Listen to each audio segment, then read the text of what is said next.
Okay,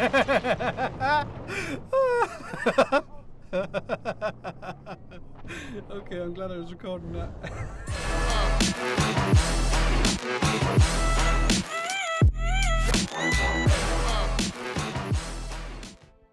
Hey, what's up guys, how you all doing? So, Battlefield 1's new Operations game mode. What is it? How do you play it? And more importantly, how much fun can you have in it?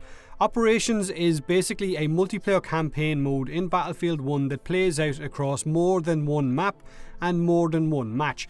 Each operation also follows the direction of real battles from World War I, like the Spring Offensive, Argonne, battle across the Middle East or on the Italian front. So there's a story element to the multiplayer game mode that's complete with cutscenes and dialogue before each match or between maps, and it is a really nice touch. And it kind of gives you this feel of a proper battle where you need to actually push an objective, whereas sometimes for me personally Conquest doesn't exactly do that, even though Conquest is my favourite game mode up until now. So the best way to describe Operations is like Rush and Conquest got mashed together and became this amazingly chaotic game mode where one side attacks objectives and the other side of course defends them inside a sector that both sides are fighting for control over. Attackers will need to capture these points and force defenders into retreating back to the next sector. There will be tanks, aircraft, gunfire, behemoths, explosions, and of course some fecker riding over the hill on the back of Seabiscuit cutting people down. I absolutely love it. Now, capturing the objectives works in pretty much the same way it would in a normal Conquest mode. If you're the attacking team, then simply push onto an objective and wait for it to tick down into your team's control, and of course try not to get shot in the fecking face while doing so. But when your team does actually capture that point, it doesn't get destroyed. It's not like it does in Rush. You need to actually hold that point as defenders can retake it and prolong your struggle in that sector. To force an enemy into full retreat, you will need to hold all capture points in that sector at the same time and then clear out any remaining enemies inside the sector. If you're on the opposition team and you're a defender and you lose that sector, then remember, if you're told to retreat and you choose not to, then you will become visible to the whole attacking team, so chances are you can kiss your ass goodbye. If the attacking team fails to capture a sector and the defenders manage to hold them off, then of course the attacking team will have more attempts. It's not just one match, they will have 3 attempts in total. And if attackers fail to capture all sectors on the first try, then on the second attempt they will gain the advantage of behemoths. Now these behemoths will of course rain down absolute hell on the defending team, so depending on which operation you're playing, you could come up against the airship, the armoured train, or of course the dreadnought, and each of these will become a huge pain in the ass to defenders. Little bit of a small tip: when the attackers gain the advantage of one of these behemoths, make it your priority to destroy that goddamn thing as soon as possible, or it could cost you the match. Now these new operations are probably my favourite game mode in Battlefield 1 right now, and they remind me a lot of old school Rush mode in Bad Company 2. There's mayhem and it's really enjoyable.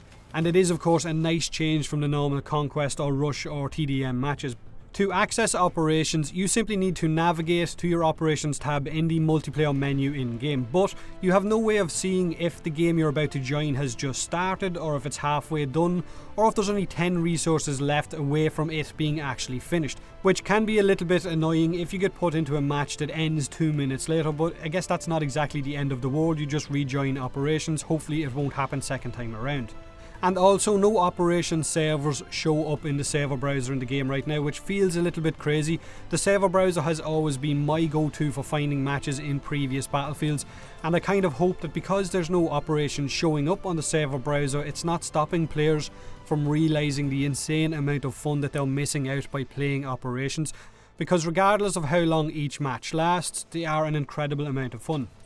Now, another small annoyance or a downside for me personally is, as a defender, I've also find myself being one of a very few players who make it a priority to take out the behemoths on round 2, and we end up getting pushed right back to the final sector. Maybe giving the attackers a behemoth so early on is too big of a disadvantage to defenders, because I've played several matches as the attacker where we almost got all of the objectives first time around without the help of a behemoth, and if attackers have 2 more attempts to win and both of those attempts are going to be using the behemoth, then maybe it's a little bit unfair. Maybe hold off on giving them the behemoth until the final round and see how well they can do then. But I've also had matches as a defender where I managed to take out the behemoth early on and we went on to win. So in the end, each match I guess is going to play out completely different because it's a different kettle of fish. Now who knows, maybe in a few weeks time with the game being fully released and being out for a while, behemoths won't be as much of an issue because players will be destroying them as soon as they spawn in. Hopefully that's going to be the case if you're a defender. If you've gotten or are getting Battlefield 1, then let me know what you think of this new operations mode, whether you're excited to play it or looking forward to play it. Don't forget to leave a like if you enjoyed the video, or don't if you didn't. Hit that subscribe button for more Battlefield, and as always, thanks very much for watching.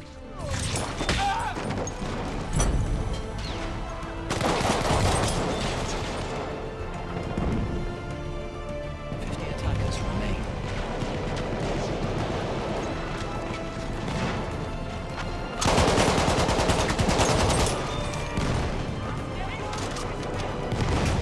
Hier, Munition! The Americans have been stopped. The Hindenburg line is secure. We can now negotiate a truce on equal terms. Let this mark the end of slaughter, the end of damage, the end of hate.